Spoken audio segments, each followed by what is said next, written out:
13th century, a new force from the east tore through the Islamic world, the Mongols. Ah, shit.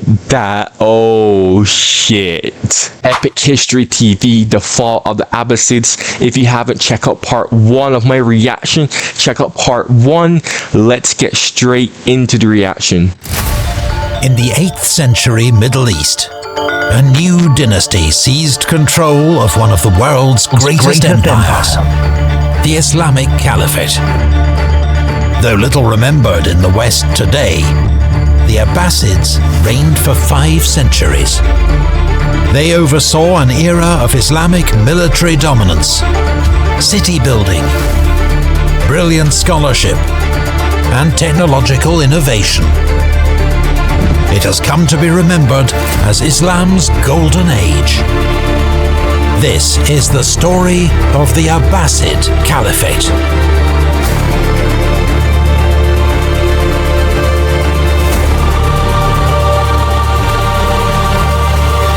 Bro, Epic History never fails to disappoint with the music, I swear. It's great to welcome back as video sponsors I am poor. I am poor. I say this in all of my reactions. I am poor. Okay, we have a quote right here.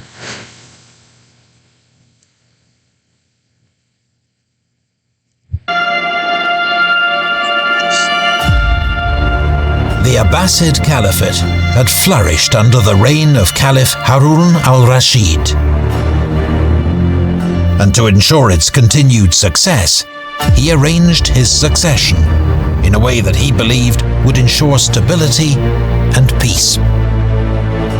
His son, Muhammad, was to be his heir, but in a move... Why is everyone named Muhammad? Bro, like, wasn't the reason why the Umayyad Empire that turned into the Abbasid Empire, like, came to be because of the Prophet Muhammad and his followers spreaded Islam? Like, dude, I see so many things related to Islam. They're like, oh yeah, his name was Muhammad. Like what? Like what?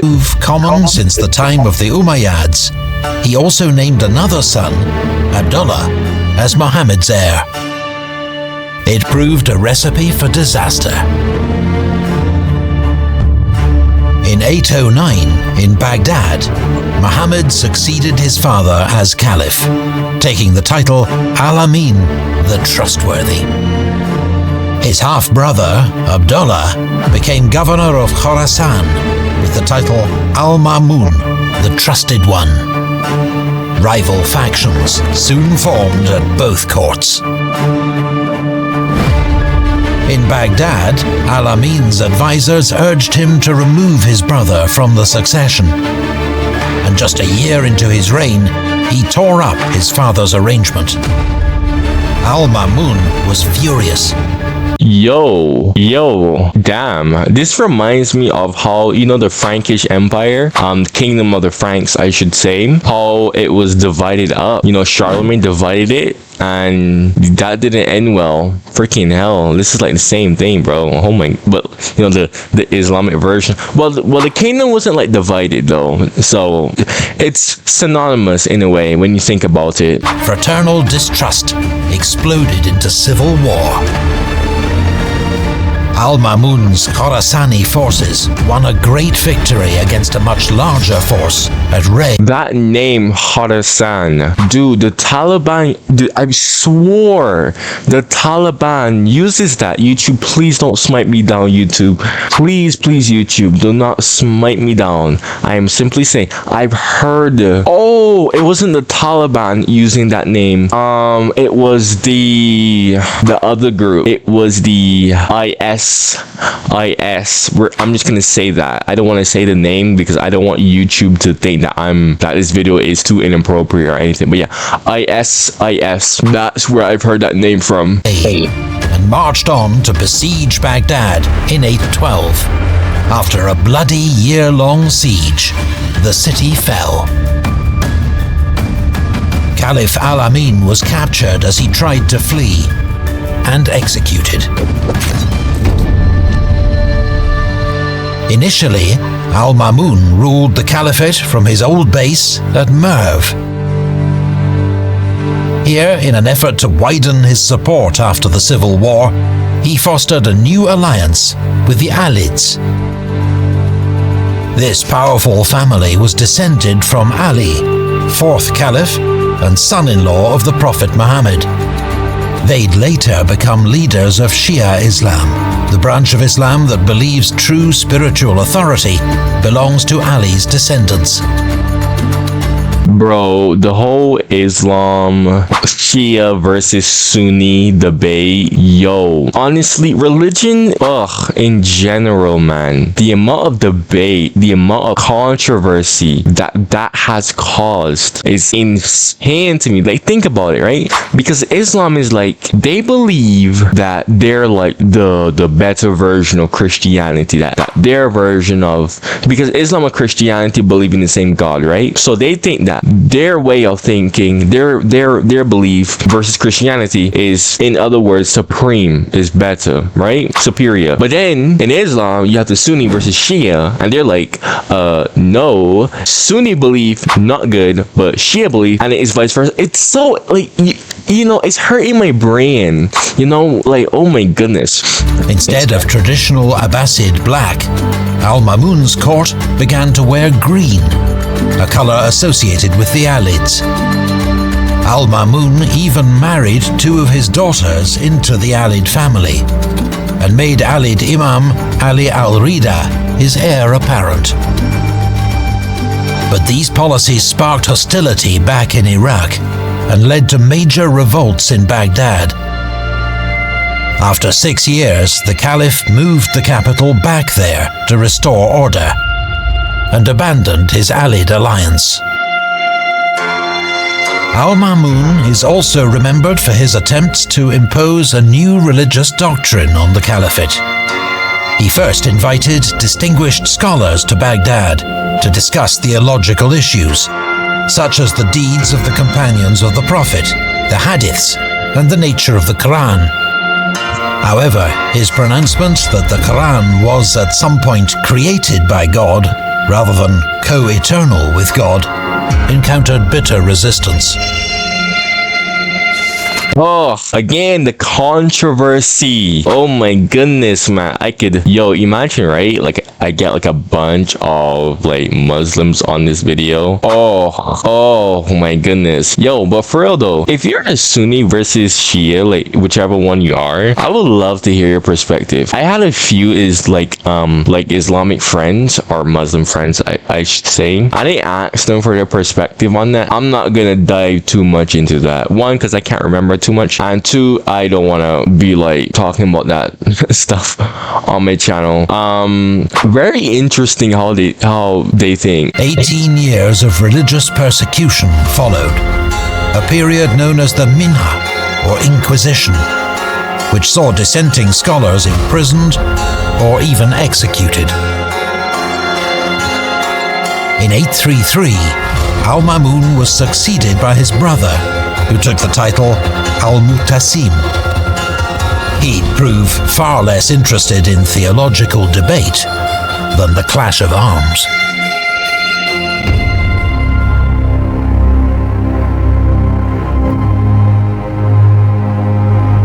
When troops are all of one race, danger arise.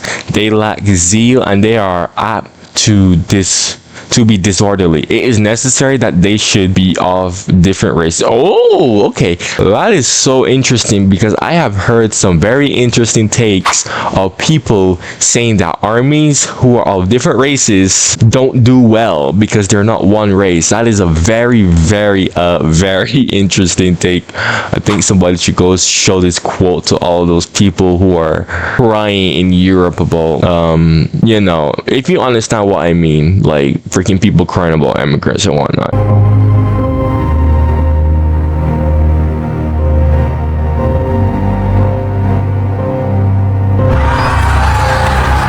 The armies of the Abbasid Caliphate, renowned in battle, were drawn from both Arab and non-Arab subjects. The Khorasanis, soldiers of the frontier province of Khorasan, were the troops who'd helped propel the Abbasids to power during the Third Fitna, or Islamic civil war. Drawing on Persian and steppe warrior traditions, their ranks included both armoured infantry and heavy armoured cavalry, similar to European knights. The descendants of Khorasanis who settled near Baghdad were known as Abna al-Khorasan, sons of the people of Khorasan.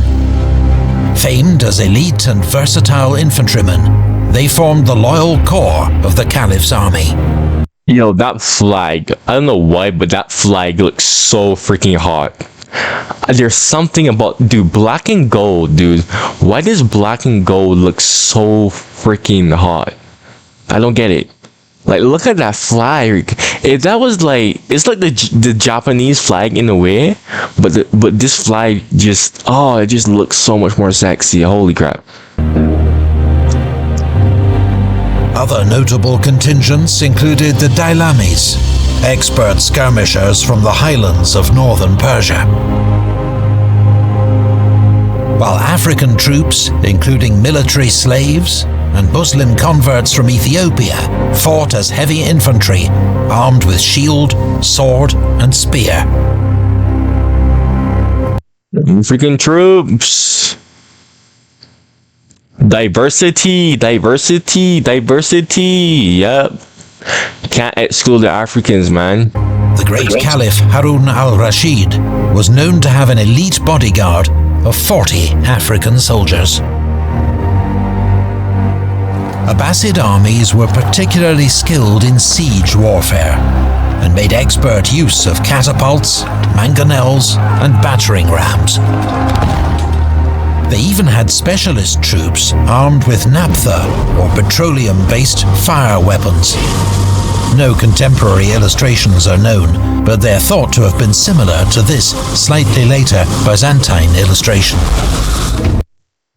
Bro, this is like Greek fire. Bro, these people were playing around with fire for so long, and no one knows like how they freaking...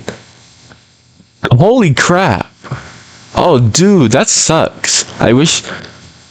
Oh, dude, it would have been so cool, right? If, like, they had preserved one of those, or, like, we found one of those. I wonder what happened to it. Or what happened to them, I should say. Oh, dude, that would be cool if you have a representation of freaking... of, like, a fire gun, basically. I don't even know what, but like a flamethrower. Yes. Yeah, a fire gun. Same thing. The 9th century, however, would see changes so radical that some historians have termed it a military revolution. During the civil war between al-Rashid's sons, al-Mu'tasim had begun to expand his military retinue by purchasing Turkish slave soldiers. His favorite supplier was the Samanid family, governors of Transoxiana.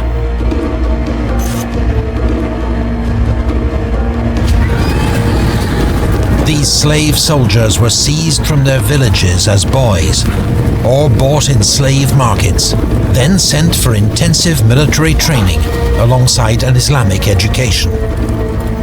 They emerged as formidable cavalrymen and superbly skilled mounted archers. Yo, bro, slave soldiers. Dude, it's crazy to me how that logic worked. Like you're literally a slave. You're literally owned by somebody else, because that's the definition of slave. When you're owned by someone else, or you're the property of someone else. And you know, it's like, wouldn't they think of rebelling? You know, it's kind of crazy how that logic worked, because you know, being from the Caribbean, you know, slavery, such a big topic. Slavery. Even in the Caribbean, they use slave soldiers too, right? Barbados, they even had, you know, slave soldiers. West Indies, well, West Indian Regiment, same thing, bought, sold. Pretty cool. But people think that slavery is just this whole, oh, I'm gonna treat you this spy, I'm gonna whip you. No, slavery is just when you're someone else's property. No, how that person who owns you treats you, that's a whole different thing.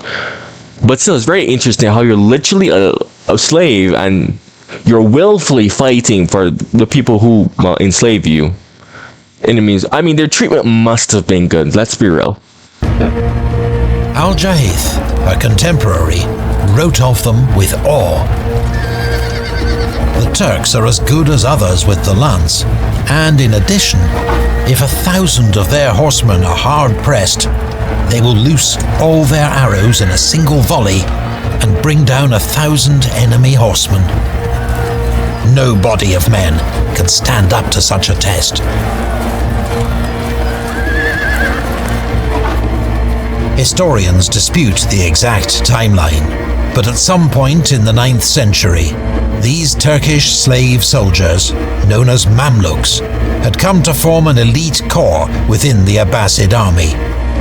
One that Mamluks. Oh, Mamluks. Oh, bro, I played this game. I haven't played it in a while. Mountain Blade Bannerlord, and dude, they have these guys. Cause Mountain Blade Bannerlord, I'm pretty sure if you play it, you know what I'm about to say. But they take different cultures, right, and they put it into like kingdoms. Oh, that's cool. That is cool. That is cool. The Mamluks. Oh yeah. Because the current campaign that I'm playing in Mountain Blade Bannerlord, I'm like playing for like the kingdom that's inspired based off of these guys and the whole Islam tradition and whatnot. That is so cool. That was personally loyal to the Caliph and could be used to intimidate his political rivals. Turkish officers, despite their initial outsider status and ignorance of Arabic language and customs, began to wield huge influence at the Caliph's court. This offended the old nobility, many of whom also stopped receiving traditional diwan payments for their military service. The discontent even pushed some soldiers to riot in the streets of Baghdad. To ease tension, Al-Mu'tasim constructed a new city for the Turkish military elite, Samarra. This was where he garrisoned the Turks and rewarded their commanders with land. And it's where, in 848, work began on the world's largest mosque and its famous spiral minaret. Wow. I just learned something new. Wow. I didn't even know. What? I've never heard of this mosque before. Wow. I feel very ignorant right now. How in the world have I not heard of this? Al-Mu'tasim's reliance on slave soldiers to shore up his power had destroyed centuries of military tradition, and it had sown the seeds of future turmoil. 2 years later, the Caliph led his formidable new army against the old foe, the Eastern Roman or Byzantine Empire. It's Eastern Roman Empire, not Byzantine. I think everyone knows that by now, that it's just the Eastern Roman Empire. But what I was about to say was, they're actually marching on Rome again. I was literally thinking, how have they not targeted Rome yet? Like, come on, like, what's going on? The campaign ended in a great victory, the capture and sack of Amorium. O day of the Battle of Amorium, our hopes have returned from you, overflowing with honey-sweet milk, wrote Arab poet Abu Tamam. But even such victories failed to ease the tension between Turkish officers and Abbasid nobles. Some nobles even plotted to overthrow Al-Mu'tasim and expel the Turks. But their conspiracy was discovered, and they were executed. How would you like to learn Arabic in just 30 days as you go through the Quran this Ramadan?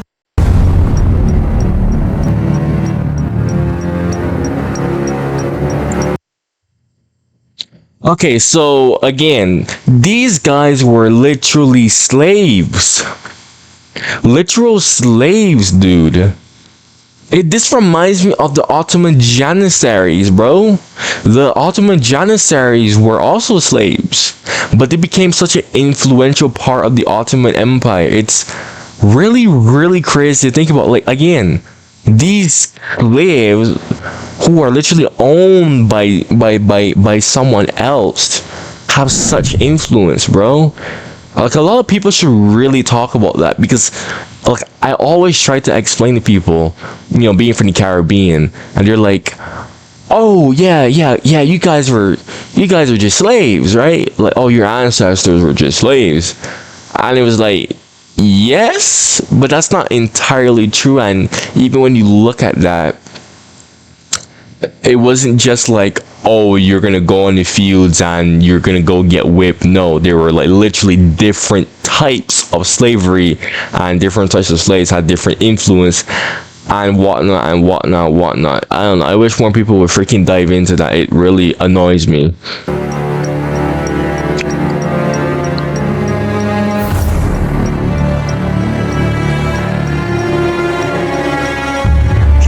Al-Mutasim was succeeded by his eldest son, Al-Wathik. Following his unexpected death, a second son, Al-Mutawakkil, took the throne, backed by the Turk generals. They'd hoped for a pliable puppet, but instead, Al-Mutawakkil decided it was time to reassert caliphal authority. On his orders, several Turkish leaders were assassinated, and he tried to use Arab and Armenian troops to counterbalance their influence. But the Turks struck back. In 861, the Caliph was assassinated by his own bodyguards. The chaos and civil war that followed. How do you get assassinated by your own bodyguards? Come on. You're telling me that you didn't filter out these people? Bro, come on, bro. That can never be me. Like, your bodyguards are literally supposed to be the people who ride or die for you, even in the worst situations, bro. Ugh, maybe he deserved to get assassinated.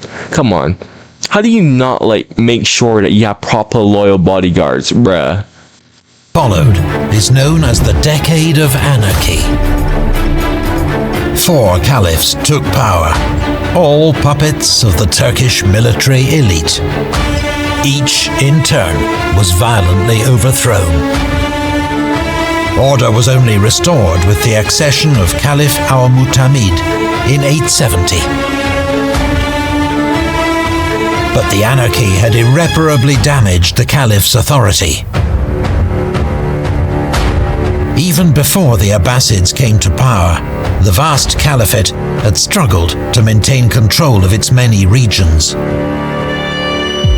Abbasid authority west of Egypt had long been largely theoretical.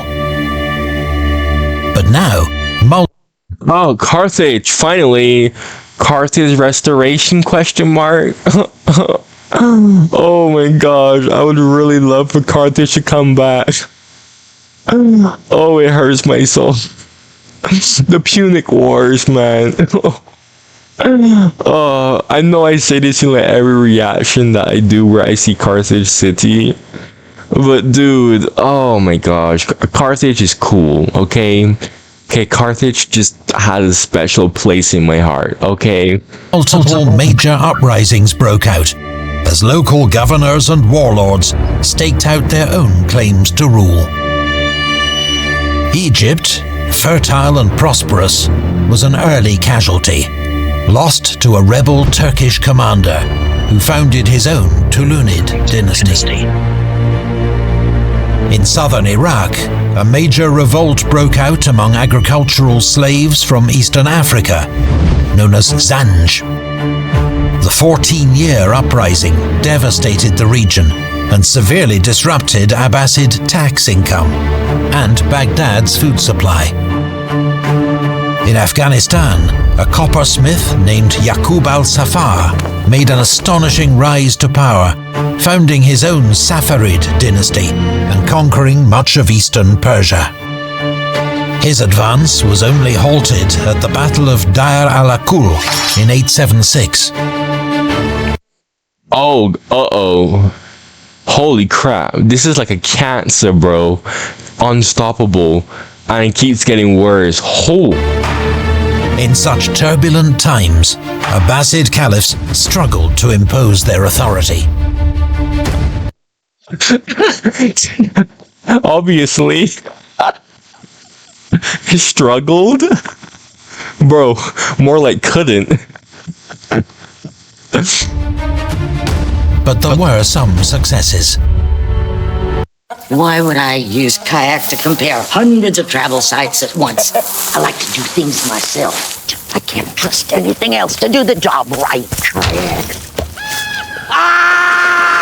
Kayak. Search one and done. This is your brain when you're struggling to focus. And this is your brain when you're in the zone. But getting... Caliph al-Mu'tadid engineered a brief Abbasid resurgence, thanks to military campaigning and shrewd diplomacy, notably his marriage to the daughter of the Tulunid ruler of Egypt. She was the celebrated Qutr al-Nada. Her name means dewdrop.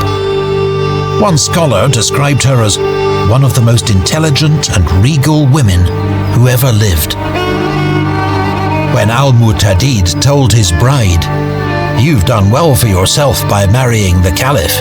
What more could you thank God for?" She replied, "You've done well for yourself. This makes my father your subject. What more could you thank God for?"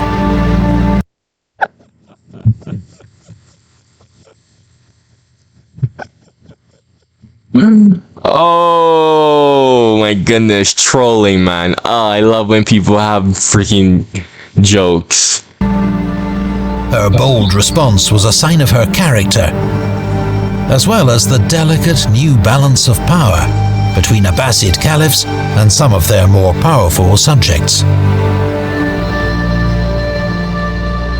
During the reign of al-Mu'tadid's son, al-Muqtafi, Tulunid Egypt was fully reabsorbed into the Abbasid Caliphate. But elsewhere, the news was dire. Abbasid authority collapsed in Arabia, where one Shiite group, the Qarmatians, even began attacking pilgrims on their way to Holy Mecca. In 930, they stole the Black Stone, the Holy of Holies, from the Kaaba. Oh, yo, what? Oh, I want to see how this is going to end. A terrible blow to Abbasid prestige. In Central Asia, the Persian Samanids carved out their own empire and declared independence. This was the height of the so-called Persian Intermezzo, when native Persian dynasties ruled in Persia once. Okay, I know he's going to say once more, let's go Persia. That's what I'm talking about. This whole time I'm thinking to myself, what is Persia doing? What are the Persians doing? That's what I'm talking about, man. Small. Increasingly, the Abbasid Caliph was said to reign, but not rule. He'd become a symbol without power, often under the thumb of his vizier. By the 930s, the Caliph had lost control of both the civilian administration and army command, which was handed over to a new official, the Amir al-Umara, commander of the commanders. The final humiliation came in 945. The Buyids were Shiite warlords from the Dailam mountains of northwestern Persia, but their first success was in Fars, before they went on to seize control of Persia and Iraq. Their triumphal entry into Baghdad was a deep humiliation for the Sunni Abbasids. Yet they retained the title of Caliph, as no more than figureheads under Buyid command, and spectators to these turbulent times. Holy crap. Holy crap, bro. I'm like, my brain is trying to process everything that is going on right now. There's so many freaking Emirates, caliphate, I don't even know what to call it. I'm just gonna call it Emirates. There's so much freaking dynasties. Yeah, dynasties, yeah. So many dynasties just popping up. I'm just like, what the hell? 2 decades later, another Shiite dynasty, the Fatimids, swept along the North African coast, conquered Egypt, and founded Cairo as the capital of their own caliphate.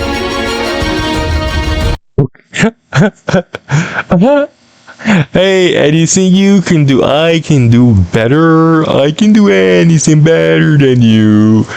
No, you can't. Yes, I can. No, you can't. Yes, I can. Yes, I can. Yes, I can. I hope you like me talking in my American accent there. Oh, but still though, what happened to the Carthaginians? Like, seriously, what happened to the Carthaginians? Can someone answer that? What happened to the Carthaginians after the Punic Wars? Like, it's 900 AD, right? And you're telling me that Carthaginians just ceased to exist? Like, what? They didn't try to restore their empire? Like, what? Some historians label this the Shiite century, with Shiite dynasties ruling twin caliphates and dominating much of the Muslim world. But it was not to last. A dangerous new Sunni power was poised to burst out of Central Asia. The Seljuk Turks. It's different than the kind of acts of imagination that go with fiction, because history actually happened.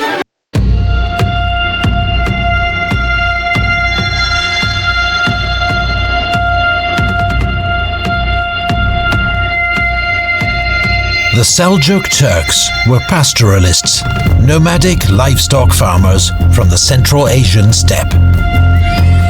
They were fierce warriors who became champions of Sunni Islam. At the end of the 10th century, possibly in response to climate change, they swept south into Khorasan. The Ghaznavid Empire, successor to the Samanids, was first to fall. The Seljuk Turks were unstoppable, surging. Holy crap. Holy crap. Dude, they just came out of nowhere. They're like a plague. They're like a freaking stage 4 cancer. Westwards across the Persian plateau, taking Baghdad and toppling the Buyids, crushing a Byzantine army at Manzikert, and forging the great Seljuk Empire. Their triumph was tempered by the arrival of Europeans. Yo, I never knew the Seljuk Empire was this huge. Holy crap. They just steamed through. Holy crap, man. Wow. Crusaders who took Jerusalem in 1099 and carved out a series of crusader states. Wait, the first crusade was against the Seljuk Empire? Bro, I never knew that. One Shia sect, shrouded in legend, struck back at the Seljuks with deadly precision. In 1092, Nizam al-Mulk, vizier of the Seljuk Empire, was killed by the Order of Assassins, its hit squad disguised as Sufi mystics. The Assassins, or Hashashin as they're known in Arabic, were a new Ismaili military order formed in the mountains of northwestern Persia. Facing powerful enemies, but without an army of their own, they turned to subterfuge and assassination to achieve their goals. Many fanciful stories are told about the Assassins, but the order was real and feared, and responsible for scores of political murders over the next 2 centuries. Oh, hell nah, bruh. Assassin's Creed, but Islam, Muslim, Arab. I don't know. I'm sorry. Please don't get offended. Don't get offended by that, okay? If you're like Arab or Muslim, don't get offended by that. But still, this is like Assassin's Creed, like seriously, unironically.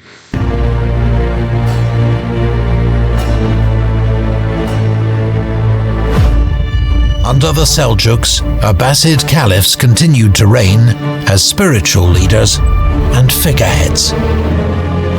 But the 12th century saw the fracturing of the great Seljuk Empire, a familiar story of disputed successions and local governors making their bid for power. Bro, again, it's just like so many dynasties, empires, freaking hell, man. It's so much popping up. Oh my goodness. Sensing weakness, in 1136, Abbasid Caliph al-Muqtafi raised his own army to reassert Abbasid independence for the first time in nearly 2 centuries. He took control of Baghdad, and in 1157 held it against a Seljuk siege. After generations of foreign subjugation, the Abbasids had re-emerged as an independent power. But wow, holy crap. This is actually crazy. This is actually a crazy reaction. One of the craziest reactions that I've done so far. He just said but though. It would soon all come crashing down. Oh my gosh!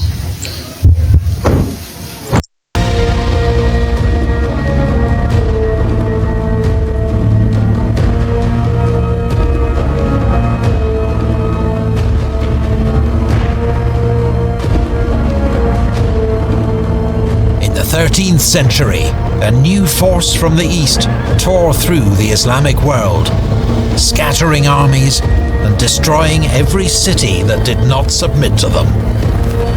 The Mongols. Ah, shit. Oh, shit. Oh, shit. Oh, shit. The Mongols are here. Oh, shit.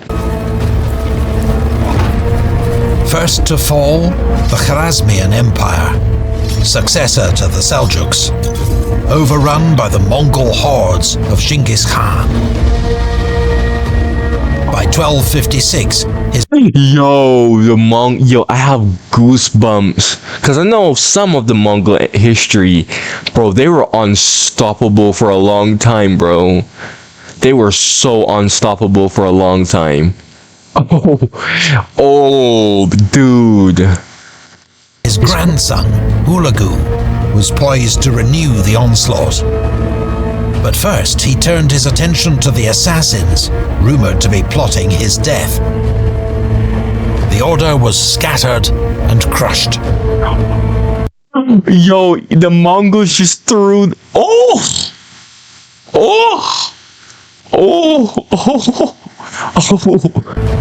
2 years later, Hulagu advanced against the Abbasid Caliphate.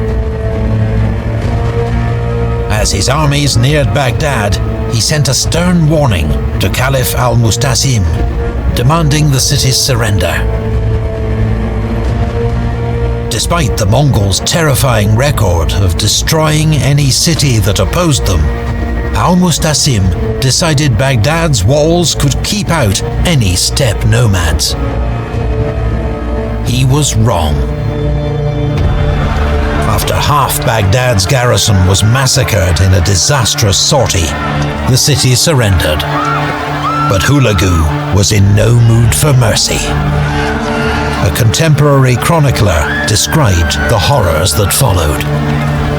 The people of Baghdad were put to the sword and subjected to 40 days of killing, pillaging, and enslavement. They tortured people to extort their wealth. They killed men, women, and children, A great part of the city, including the Caliph's mosque, was burnt, and the city laid in ruins. The dead lay like mounds in the streets and markets.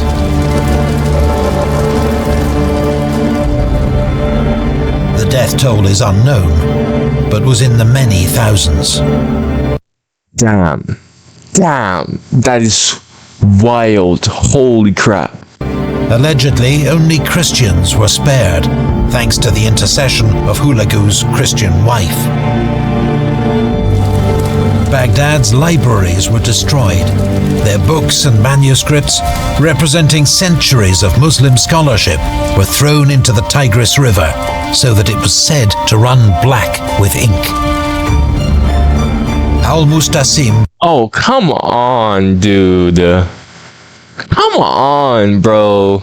I don't understand why people would destroy literature, scholarship work, like anything like related to education. Like, why? Why would they do that? Oh my goodness, man. All of that work. Centuries that we could have used to. I hate when people do that.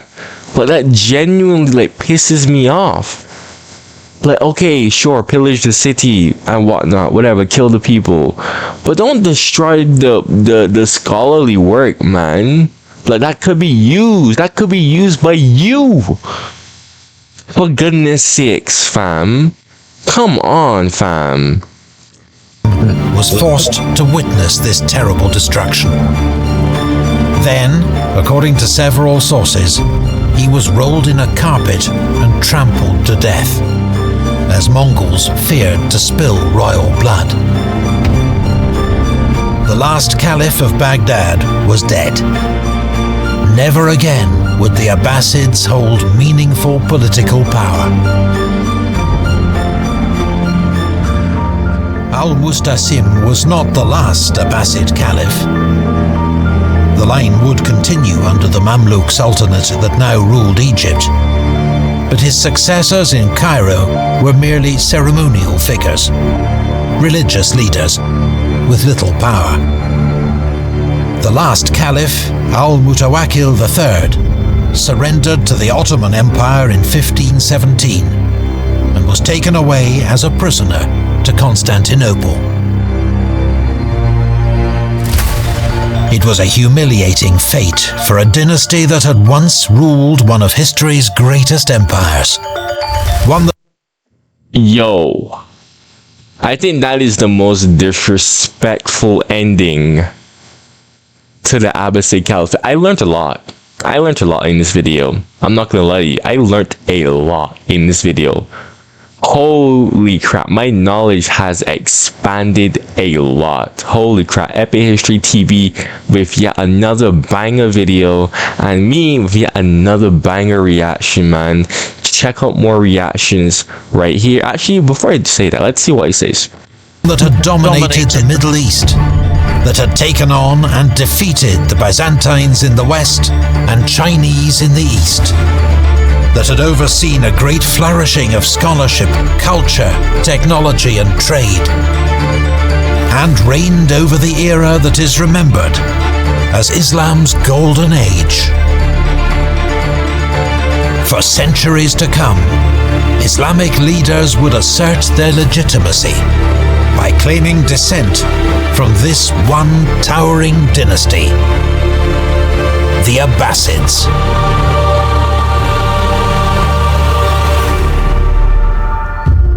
Yo, I got goosebumps from that. Oh, ho, ho.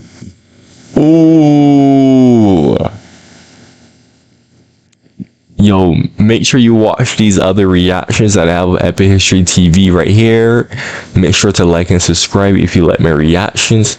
Thank you for watching the video.